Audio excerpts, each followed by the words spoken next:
আপনারা কি শুনেন মাঝে মধ্যে যে আশা করা যায় কয়েক যুগের মধ্যেই মঙ্গল গ্রহে মানুষের বসবাস হবে? শুনতেছেন এরকম?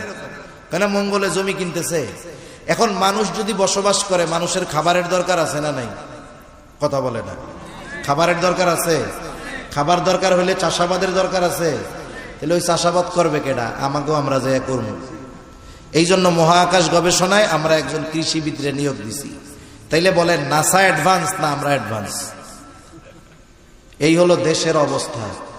যার যে কাম না, তারে যদি সেই কাজ দিয়ে রাখে, তাহলে ওই জায়গায় উন্নতি কঠিন কালেও সম্ভব নয়। তাহলে এই নাসা মাঝে মধ্যে আমাদেরকে খবরে জানায় যে নতুন আর একটা গ্রহ আবিষ্কার করা হয়েছে।